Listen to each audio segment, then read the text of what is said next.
आज आम्ही जिल्हा वार्षिक योजना 2023-24 अंतर्गत जी काही कामं झाली त्याच्याबद्दलचा आढावा आणि जिल्हा वार्षिक योजना 24-25च्या बद्दल जी काही वर्षभरामध्ये आपल्याला कामं करायची त्याच्याबद्दलची चर्चा ही त्या डीपीसी आयोजित केलेली होती। 2 वाजता डीपीसी सुरू झाली, 4:30 पर्यंत चालली। मी सगळ्यांना जे काही त्यांचे विचार मांडायचे होते, मतं मांडायची होती, काही त्यांच्या सूचना होत्या, त्या सगळ्या मी नंतर माझे सहकारी चंद्रकांतदादा पाटील, सहकारी दिलीप वळसे पाटील आम्ही सगळ्यांनी ऐकून घेतल्या। जवळपास सर्व खासदार आणि सर्व आमदार शहरातले ग्रामीण भागातले आपल्या पुणे जिल्ह्यातले हे उपस्थित त्या बाबतीमध्ये होते। जिल्हा वार्षिक योजना खरं तरी 23-24 त्याला एकंदरीत 1191 कोटी रुपयाची योजना होती आणि ते 1191 कोटीच्या कोटी आम्ही राज्य सरकारकडनं जिल्ह्याला दिले आणि वितरित निधी 1190 कोटी 90 लाख रुपये त्या बाबतीमध्ये झाला आणि खर्चही 1190 कोटी 90 लाख रुपये झालेला आहे। खर्चाच्या वितरण तरतुदीची टक्केवारी बघितलं तर 100% झालाय। त्याच्यामध्ये आदिवासी घटक 51 कोटी होता, ते 51 कोटी खर्च केले। अनुसूचित जाती उपाययोजना म्हणजे शेड्यूल कास्ट यांच्याकरता 135 कोटी रुपये होते, ते सगळे आम्ही प्राप्त तरतूद करून दिली। त्याच्यात 134 कोटी 90 लाख एवढे खर्च झाले आणि सर्वसाधारण योजनेमध्ये 1005 ची तरतूद होती, वितरित 1005 केले आणि ते पण सर्व खर्च झालेले आहेत। अशा प्रकारे गेल्या वर्षीचं आहे। यंदाचा आपला जो काही जिल्हा वार्षिक योजना होती ती जवळपास 1256 कोटीची आहे। महाराष्ट्रात सगळ्यात जास्त जिल्हा वार्षिक योजना ही आपल्या पुणे जिल्ह्याची आहे। त्याच्यामध्ये अनुसूचित जाती उपाययोजना म्हणजे SC करता 145 कोटी रुपये, जे गेल्या वेळेस 134 होते ते आता 145 त्यांनी केले। आदिवासीला गेल्या वर्षी 51 होते, यंदा त्यांनी 56 कोटी केलेले आणि गेल्या वर्षी सर्वसाधारणला 1005 कोटी होते, ते आता 1256 कोटी असे झालेले आहेत। आणि जवळपास वाढ बघितली तर 24-25 मध्ये 22.32% म्हणजे थोडे कमी 22.5% निधीची वाढ भरीव करायला आम्ही सगळेजण तिथे यशस्वी झालो। त्याच्यामध्ये अनेक चर्चा झाल्या, विशेषतः STP किंवा नदीचं पाण्याचं प्रदूषण किंवा जवळची जी गावं आहेत त्यांची कचऱ्याची विल्हेवाट, तिथले STP प्लांट नाही आहेत। तर आम्ही यंदाच्या वर्षामध्ये DPC मधनं ह्या कामाला अग्रक्रम दिलेला आहे। जी मोठी मोठी शहराच्या जवळची गावं आहेत परंतु त्यांना STP करणं परवडत नाही, त्यांना कचऱ्याची विल्हेवाट लावण्याच्या करता जे प्लांट बसवावे लागतात ते त्यांना परवडत नाही। अशा कामाच्या मध्ये आम्ही यावेळेस प्राधान्य द्यायचं ठरवलेलं आहे। नाविन्यपूर्ण योजनेमध्ये त्यामध्ये ड्रोन अलीकडे आपल्या पुणे जिल्ह्यामध्ये खूप मोठ्या प्रमाणावर ड्रोन फिरतात आणि सगळीकडे व्हायरल केलं जातं, आम्हाला कळवलं जातं, अधिकाऱ्यांना कळवलं जातं, लोकप्रतिनिधींना कळवलं जातं आणि मग ते कुणाचे आहेत काय ते पाडण्याच्या करता आमच्या पोलीस खात्याला वेगळ्या प्रकारच्या बंदूक पाहिजे होत्या आणि ते ड्रोनची विल्हेवाट लावण्याच्या करता त्याच्यावर कंट्रोल आणण्याच्या करता काही मदत त्यांना पाहिजे होती, तर ती पण मदत काही प्रमाणामध्ये आम्ही DPC मधनं देतोय आणि काही बाबतीमध्ये आम्ही डिझास्टर मॅनेजमेंटमधनं त्या ठिकाणी देतोय। बिबट्याच्या बाबतीमध्ये देखील तसंच आम्ही केलेलं आहे। काही प्रमाणातली जबाबदारी आपण जिल्हा वार्षिक योजनेने उचललेली आहे आणि काही प्रमाणामध्ये ह्यांनी डिझास्टर वन विभागाने अशा पद्धतीनं आपण त्यामध्ये केलेलं आहे। यंदा आम्ही महाराष्ट्र राज्य विद्युत मंडळाला पण गेल्या वर्षी मोठ्या प्रमाणावर निधी दिलेला होता। यावेळेस 95 कोटी रुपये आम्ही एकत्र करून जिल्ह्यातल्या ह्या कामाच्या करता ॲडिशनलचा निधी हा तिथं दिलेला आहे। तसंच जिल्हा परिषदेने तयार केलेल्या लपा योजना त्याच्या दुरुस्तीचा आराखडा त्यांनी केला आहे, त्याला आम्ही निधी दिला आहे। गड किल्ले संवर्धन ह्याच्याकरता छत्रपती शिवाजी महाराज आपलं महाराष्ट्राचं आराध्य दैवत, त्यांच्या किल्ल्यांना Maratha military landscape of India या शीर्षकाखाली जागतिक वारसा स्थळांच्याकडे यादीमध्ये समाविष्ट करण्यासाठी नामांकन मिळालेलं आहे आपल्याला।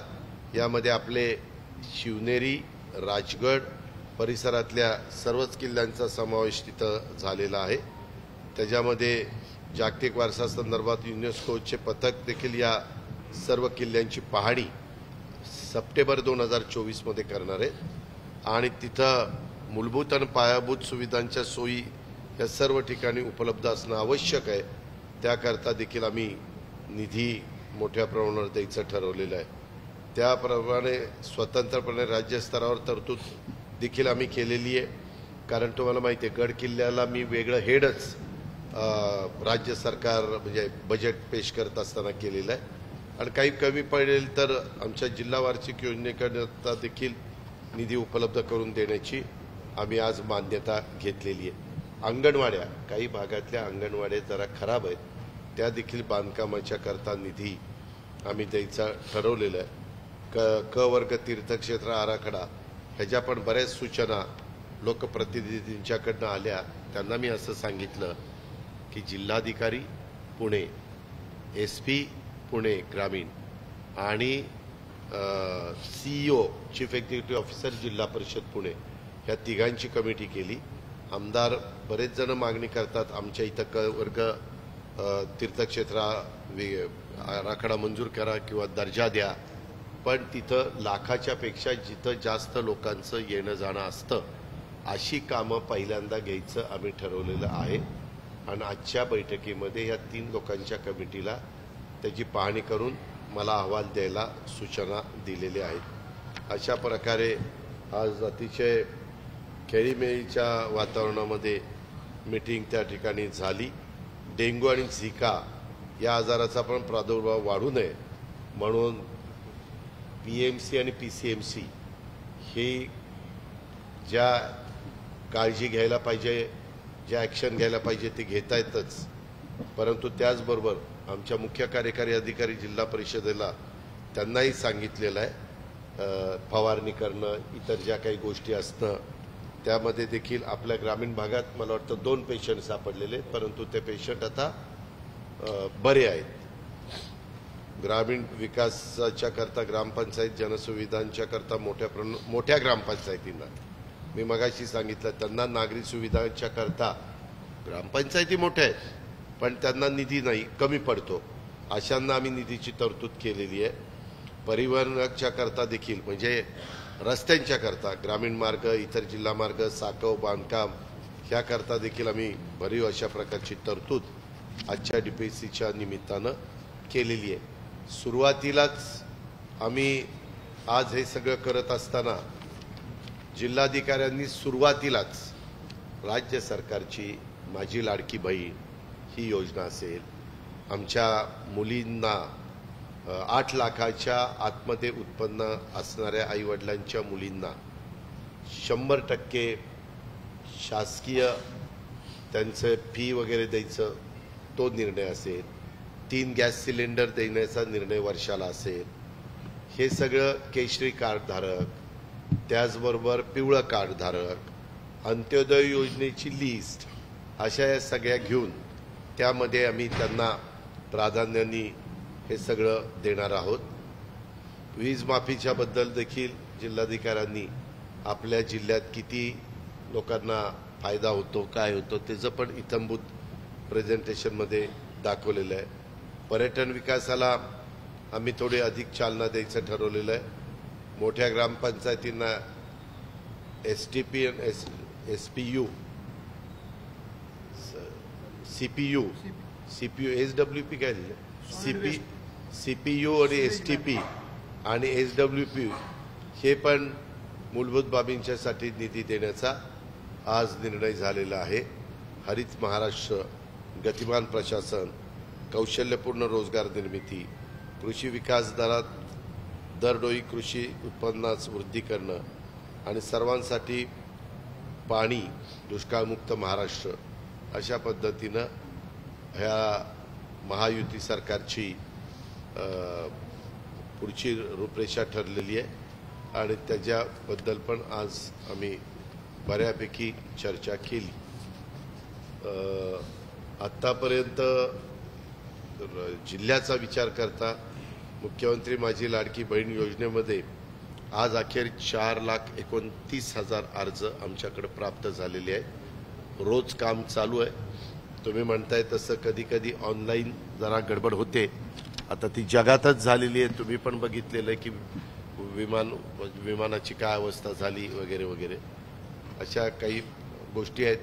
परंतु त्याच्यातून मार्ग काढून त्या लाभार्थीला कसा ऑगस्टमध्ये आम्हाला लाभ देता येईल अशा प्रकारचा पण आम्ही नियोजन केले. आता आपल्याला काय विचारायचं असेल तर विचार. दादा, निधी वाटपावरून मावळला जो न्याय दिला जातो तो बारामती आणि शिरूरला दिला जात नाही असा नाही, त्यांनी तसा आरोप केला. परंतु आता आमच्याकडं जिल्ह्यातल्या 13 तालुका वाईज निधीचं हे नाहीये, म्हणजे ब्रेकअप नव्हतं. पण आता जिल्हाधिकाऱ्यांना काढायला सांगितलेलं आहे. मी ते सगळ्या सन्माननीय सदस्यांना पाठवणार आहे. तुम्हाला पण प्रेस नोट काढून देईल. असं कुठलाही अन्याय केला नाही. उलट मागं म्हटलं जायचं की बारामतीला जास्त जातो, आंबेगावला जास्त जातो, अशा पद्धतीचे ॲलिगेशन व्हायचे. तसं नाही आहे. आम्ही आज पण देताना मी सगळ्यांना दाखवलं. आता प्राथमिक आरोग्य केंद्राला आम्ही निधी दिला. कुणाकुणाला मिळाला? 2 आली खेड तालुक्यातले, 1 आलं शिरूर तालुक्यातलं, 1 आलं भोरवेल्ला तालुक्यातलं, 1 आलं बारामती तालुक्यातलं. जिथं कामं चाललेली आहेत तिथं आम्ही निधी त्या ठिकाणी दिला. मी त्यांना म्हणलं हे काय कुठाचे तालुके आहेत, हे काय असं.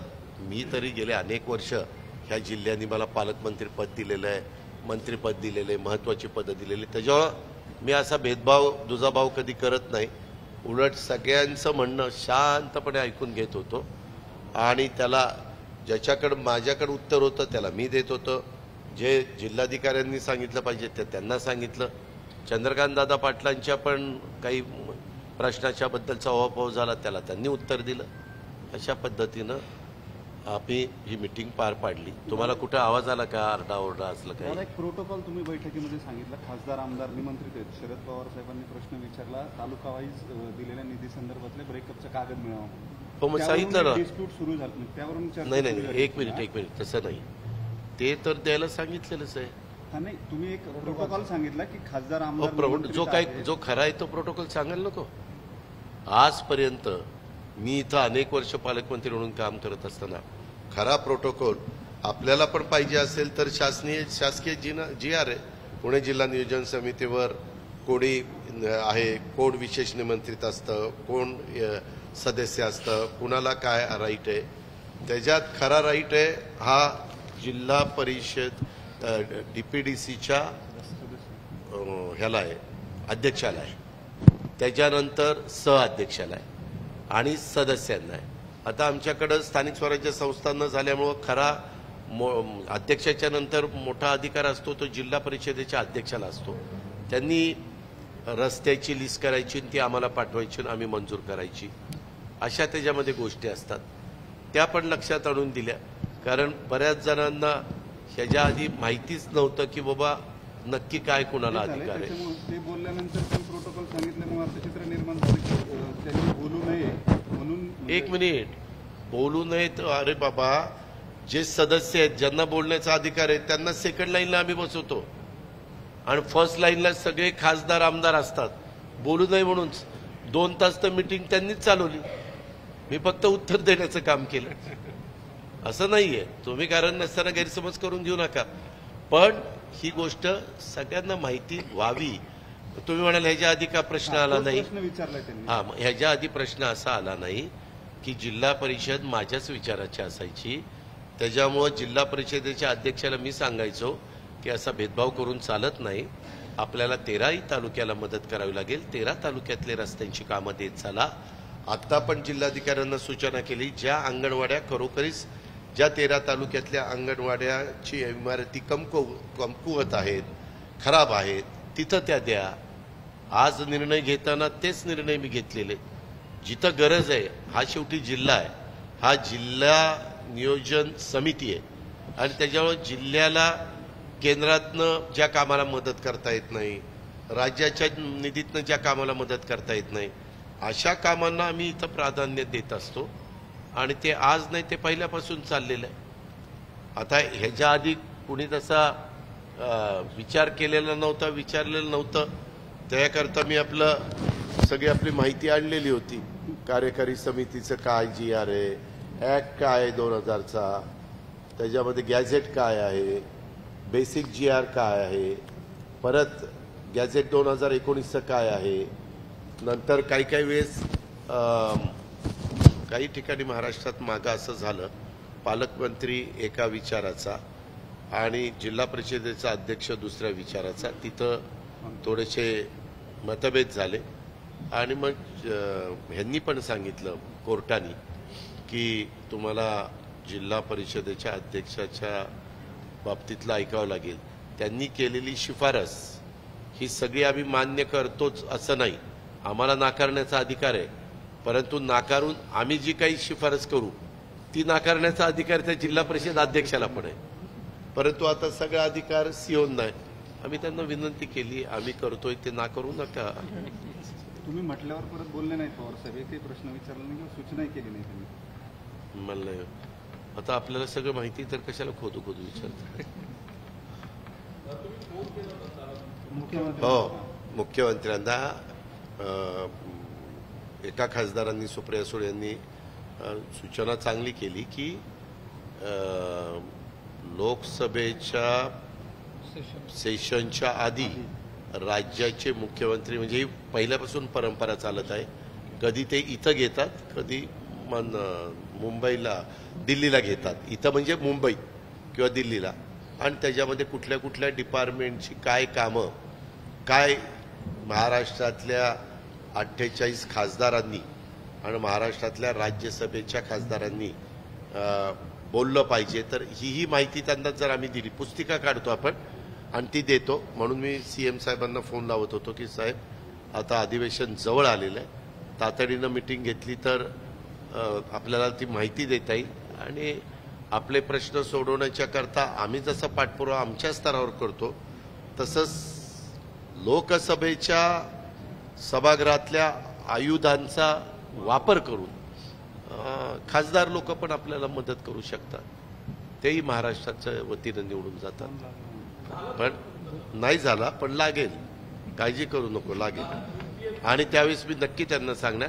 पण मला खात्री आहे की CM पण म्हणतील, कदाचित इथं घेतील किंवा एक दिवस दिल्लीला जाऊन घेतील.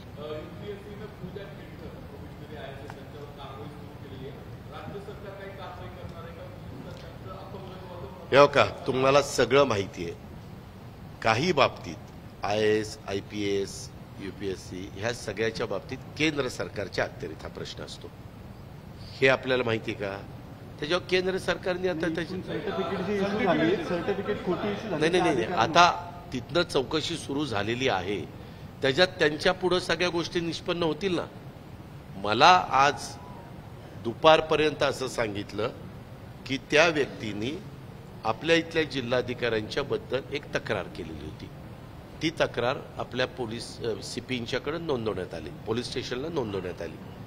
त्यांनी त्याच्याबद्दल काय तुमचं म्हणणं आहे हे जाणून घेण्याच्या करता त्यांना पाचारण करण्याचा प्रयत्न केला, परंतु अद्यापपर्यंत त्या इथं आलेल्या नाही. मी त्यांना म्हणालो की तुम्ही त्यांना ईमेल करा, व्हॉट्सॲप करा, तुमच्याकडे पण पुरावा असला पाहिजे ना की उद्याच्याला तुमच्याकडे तक्रार एका भगिनीनं केल्यानंतर तुम्ही त्याचं काय केलं. उद्या कुणी कोर्टात गेलं तर कोर्टाला सांगता आलं पाहिजे. त्याच्यामुळं त्यांना कळवलेलं वगैरे वगैरे सगळं रेकॉर्ड, सगळी फाईल हे आता पोलिसांनी 100% त्याबद्दलची काळजी पोलीस घेतील असा मला विश्वास आहे.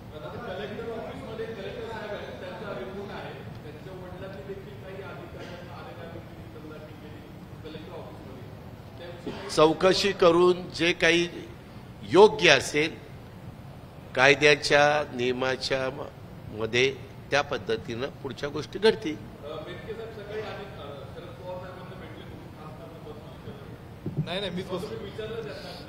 एक मिनिट, तुम्ही नेहमी पत्रकार, मी सकाळी पण तुम्हाला बोललो ते आमका. आता मी जर उद्याच्याला साहेबांच्या जवळ नीलमताई गोरे बसल्या होत्या, मग त्यांना म्हणू तुम्ही का बसला, अरे बाळांनो, आपण माणसं आहोत. आपण काही एकमेकाचे कायमचे शत्रू नाहीत किंवा एक कायमचे मित्र नाहीत. आपल्या इथली एक वेगळी परंपरा आहे, एक वेगळी पद्धत आहे, महाराष्ट्राची संस्कृती आहे. यशवंतराव चव्हाण साहेबांनी सुसंस्कृत महाराष्ट्र कसा असू शकतो ह्याची एक घडी बसवलेली आहे. काही जण त्याचं पाळण्याचा प्रयत्न करतात, काही जण ती विस्कटण्याचा प्रयत्न करतात. आता ज्याला जे योग्य वाटेल ते पद्धतीनं वागतं. परंतु अशा पद्धतीनं आम्ही आता सुप्रियाने काही प्रश्न विचारले, मला उत्तर देणं भाग आहे ना. ते खासदार म्हणून मला प्रश्न विचारत होते, मी जिल्ह्याचा पालकमंत्री आहे. साहेबांनी काही महत्त्वाचे प्रश्न उपस्थित केले, उत्तर देणं मला भाग आहे. काय तुम्ही प्रश्न विचार. लाडकी माझी बहीण नाही, माझी लाडकी बहीण. लाडकी बहीण योजना फसवत आहे, महिलांना फसवलं जात आहे. कोण? ऑनलाईन ते हॅकर्स ते फोन करून फसवतात. नाही, आम्ही सगळ्यांना आवाहन केलेलं आहे. आम्ही जिथं जिथं मी सीएम DCMनी भाषणं केलेली आहेत, आम्ही सगळ्यांना सांगितलेलं आहे. आम्ही आमच्या जाहिराती पण काढलेल्या आहेत, सोशल मीडियावर पण आम्ही फिरवतोय, आपल्या पेपरला पण जाहिराती दिलेल्या आहेत की ह्याच्यामध्ये कुणालाही 1 रुपया देऊ नका. सुरुवातीला तर एका ठिकाणी तलाठ्यानेच पैसे घेतले, त्याला त्या दिवशी सस्पेंड केला, लक्षात आल्या. माझी आज देखील तुम्ही आता पुढा प्रश्न विचारलेला आहे. माझ्या सगळ्या माता भगिनी आणि मुलींना आव्हान आहे, 21 ते 65 वयोगटामध्ये माझी लाडकी बहीण ह्या योजनेमध्ये ज्या ज्या बसू शकतात लाभार्थी म्हणून, त्यांच्याकडे कागदपत्र आहेत, त्यांनी कुणालाही 1 रुपया देण्याची गरज नाही. न कुठलेही पैसे देता त्यांना त्याचा लाभ मिळणार आहे. त्या लाभार्थी त्या नियमामध्ये बसत असतील तर केशरी कार्ड धारक, तांबडं कार्ड धारक, पिवळं कार्ड धारक आणि अंत्योदय, अशा पद्धतीने आम्ही केले. पारधी समाजाच्या महिलांना अडचणी येतात दादा. का जन्म नोंदणी नाहीत, शाळेचे दाखले नाही, पण त्यांच्याकडं रेशन कार्ड असेल तर चालते ना. त्यांच्याकडे पिवळं रेशन कार्ड, केशरी रेशन कार्ड किंवा अंत्योदयची कार्ड कुठलंही असलं तर चालतंय. आम्ही त्याच्याकरता शाळेचा दाखला बिकला मागत नाही. कारण नसताना गैरसमज कुणाचा होऊ नये, तुमचाही होऊ नये आणि आमच्या माता भगिनी मुलींचा पण होऊ नये. तेच ना, ऑनलाईनमध्ये जागतिक पातळीवर देखील आज काय प्रश्न निर्माण झाले तुम्हाला माहिती आहे ना. ऑनलाईनमध्ये थोड्या अडचणी येत आहेत, त्या संदर्भामध्ये आमचा प्रयत्न चाललेला आहे. तरी आम्हाला राज्यातनं रोज 5 लाख अर्ज येत आहेत. दादा, केंद्रीय गृहमंत्री अमित शहा उद्या महाराष्ट्र दौऱ्यावरती येत आहेत. पुण्यात त्यांचा कार्यक्रम आहे. काय भेट घेणार आहात आपण? त्यांची स्वतःच्या पक्षाची महत्त्वाची जवळपास 4 का 5 हजार असे कार्यकर्त्यांची बैठक आहे. ते जे निरीक्षक पण येणार आहेत, ते स्वतः पण येणार आहेत. स्वतः मुरलीधर मोहोळ इथं आहेतच. सरकारमधले पण उपमुख्यमंत्री येणार आहेत, अनेक भाजपचे मंत्री येणार आहेत. हा त्यांचा पक्षांतर्गत कार्यक्रम त्याकरता ते येणार. आज तुम्ही आणि प्रफुल्ल भाई काय भेट घेणार आहे असं सांगितलं जात होतं. तुझ्याकडनंच मला ही माहिती मिळाली. प्रफुल्ल भाई आहेत मुंबईमध्ये, रात्री आल्यानंतर भेटणार असं मला तर माहिती नाही अजून. प्रफुल्ल भाईंचं माझं सकाळी बोलणं झालं, ते असं काही मला म्हटले नाहीत की मी येणार आहे भेटणार आहे. त्याच्यामुळं ही जी काही माहिती आहे ती चुकीची आहे. प्रफुल्लभाई पुण्यामध्ये येणार नाही. दादा, जरांगे पाटील पुन्हा उपोषणाला बसले आहेत. आजपासून त्यांनी उपोषण सुरू केलेलं आहे. सरकारकडून काय आवाहन केलं जाणार?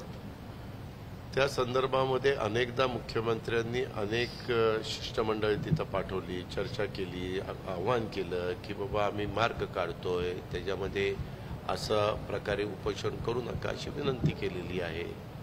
आम्ही सकारात्मक आहोत, सरकार सकारात्मक आहे असं अनेकदा सगळ्या सर्वपक्षीयांची मुख्यमंत्र्यांनी बैठक बोलवली होती. त्याच्यामध्ये काही जण बैठकीला आले नाही. त्याच्याबद्दलचा अभाव देखील सभागृहामध्ये झाला, त्याचा पण माहिती आपल्याला सगळ्यांना आहे.